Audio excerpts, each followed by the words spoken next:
Assalamualaikum warahmatullahi wabarakatuh. Hai Bilingualiers, balik lagi di podcast MAP Talk and Chill.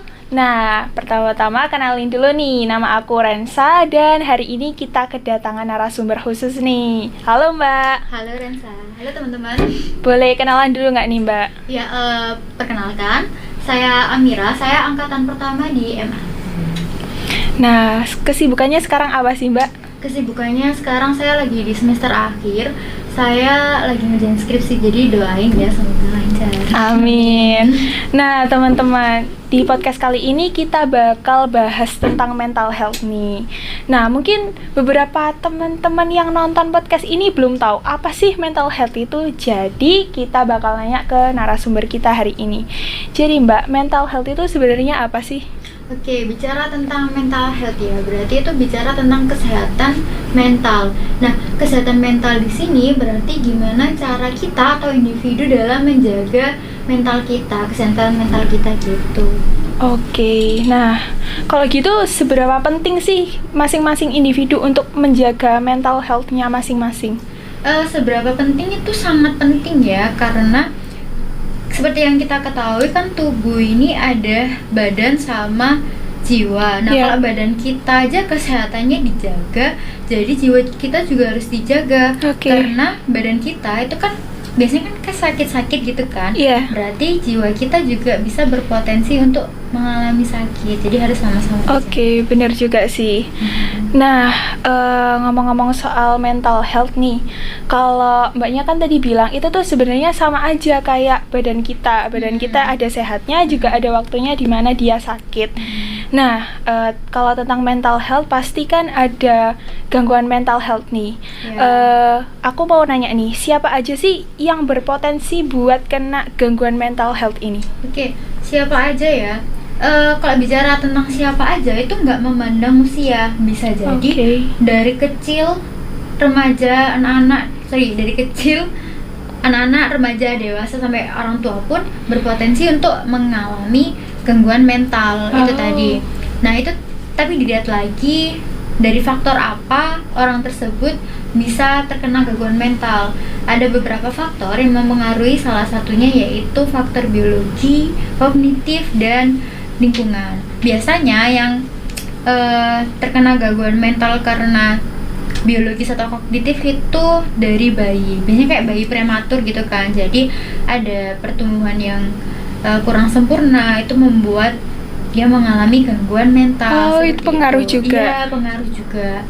Terus habis itu kalau lingkungan itu bisa mulai dari anak kecil, atau remaja, dewasa. Dari lingkungannya itu membuat dia memicu gangguan dalam dirinya. Kondisi lingkungannya memicu gangguan dalam dirinya gitu.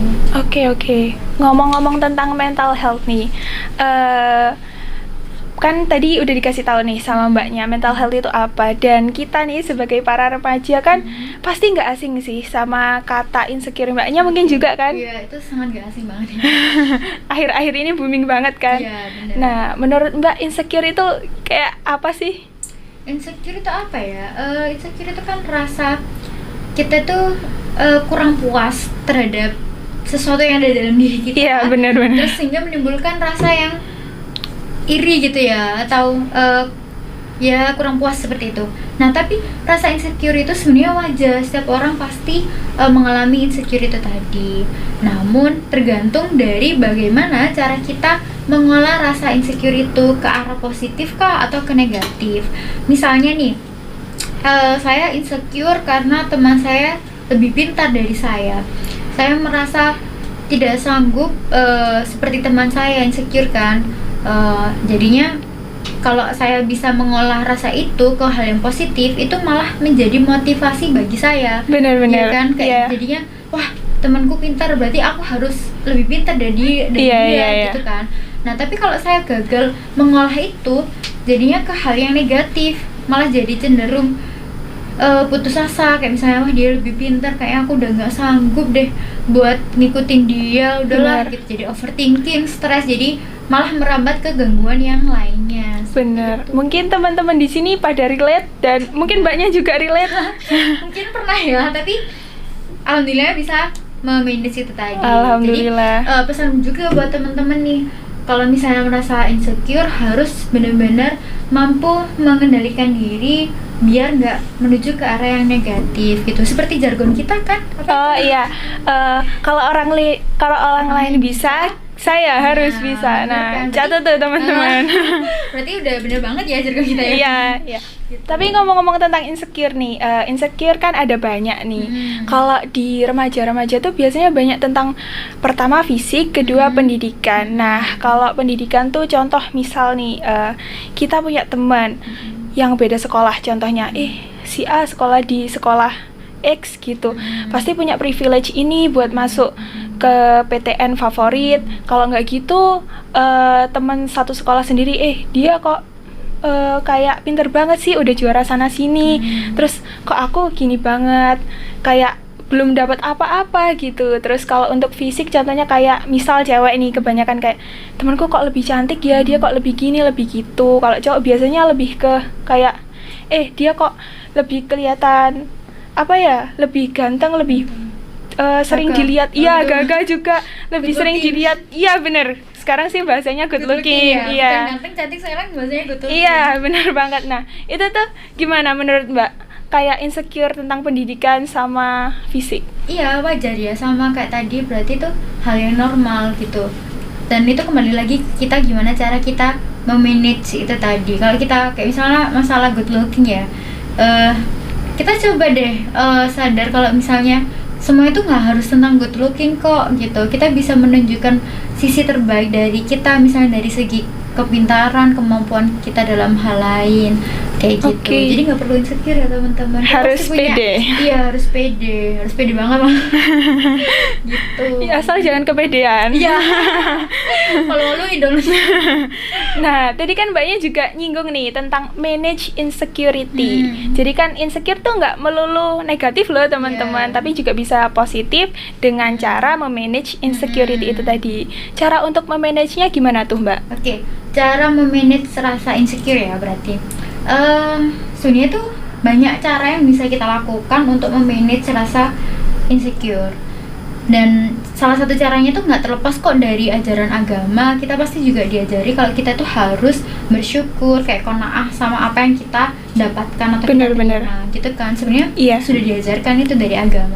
Cuman memang benar nggak selamanya kita tuh bisa mengimplementasikan itu dalam kehidupan yang real, ya kan? Kayak ajaran agama memang sudah mengajarkan seperti itu, tapi suatu titik kita tuh bisa jadi kesulitan untuk mengimplementasikan itu. Nah itu gimana caranya? Kayak teorinya nggak sesuai sama apa yang diimplementasikan. Nah, itu kalian bisa juga dengan cara berusaha itu ya, introspeksi diri, kayak self talk, menalami diri gitu kan, berusaha lebih mengendalikan diri gitu supaya rasa insecure itu tidak terlalu besar dan malah terjerumus ke negatif. Habis itu lebih ke coba cari lingkungan atau kebiasaan yang positif, misalnya dari lingkungan pertemanan yang positif, terus ikuti webinar tentang mental health atau cara berpikir positif, itu sangat berpengaruh gitu. Oke.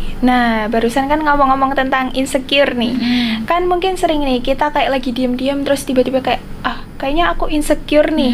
Kalau nggak gitu ada teman cerita terus kita bilang kayaknya kamu insecure deh, atau langsung dijudge kayak fix kamu insecure sih. Nah, itu termasuk self diagnose kan kalau bahasanya sekarang. Menurut Mbak gimana tuh tentang self diagnose? Iya, ini buat sekali lagi ya pesan buat teman-teman, ini kan sangat sering ya kita itu terkadang tanpa sadar self diagnosa terhadap diri kita sendiri. Padahal hal tersebut itu sangat-sangat tidak dianjurkan karena untuk mendiagnosa suatu penyakit atau gangguan jiwa itu dibutuhkan keahlian khusus, entah itu psikiater atau psikologi gitu.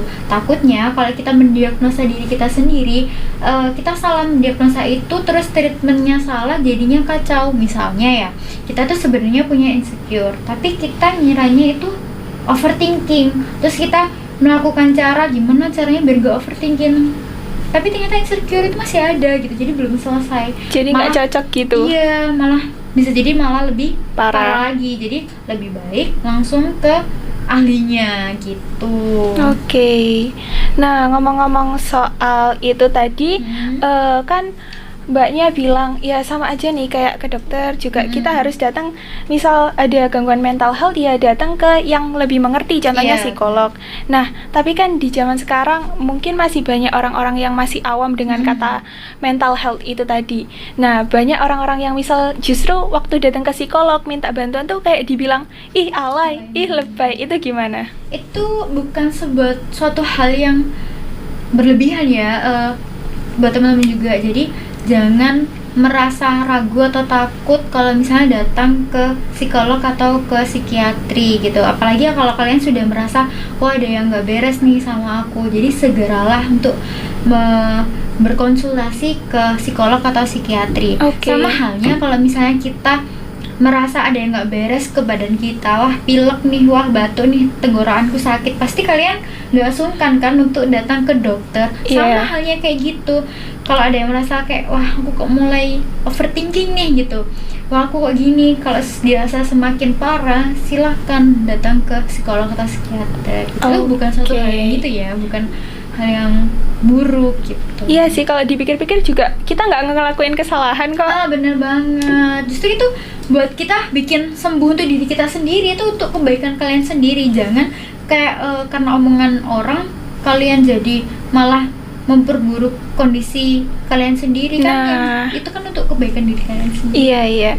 Nah, tadi kan Mbaknya juga nyebutin nih faktor-faktor yang mempengaruhi orang bisa kena gangguan mental health. Nah, salah satunya kan tadi lingkungan. Kalau sekarang anak zaman sekarang tuh bilangnya circle. Iya, circle. Nah, itu cara buat cari circle yang baik tuh gimana sih? Kan circle pengaruh nih untuk mental health kita. Cara nyari circle yang positif itu gimana, Mbak? Cara cari circle yang positif itu gimana ya? Sebenarnya kita bisa awali dari diri kita sendiri. Untuk dari awal itu selalu aware sama orang-orang yang kita hadapi gitu.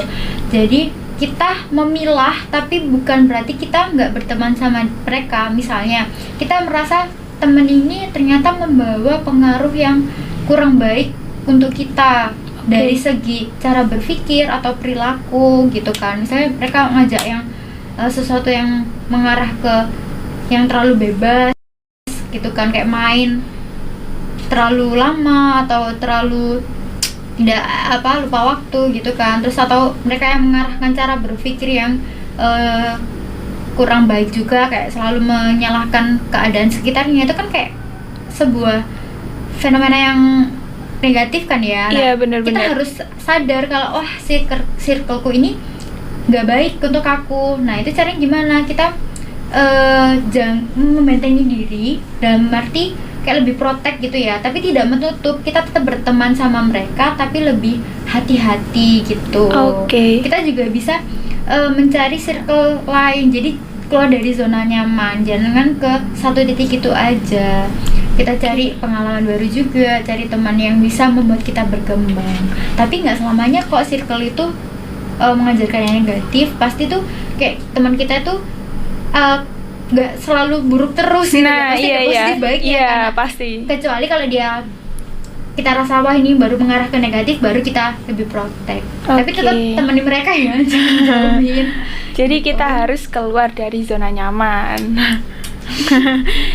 Nah, mungkin itu aja sih Mbak yang mau aku tanyain tentang mental health. Semoga bermanfaat ya buat teman-teman. Dan makasih juga ya Mbak udah datang buat ngobrol-ngobrol tentang mental health. Oke, segitu dulu aja podcast kita hari ini. Dadah, wassalamualaikum warahmatullahi wabarakatuh.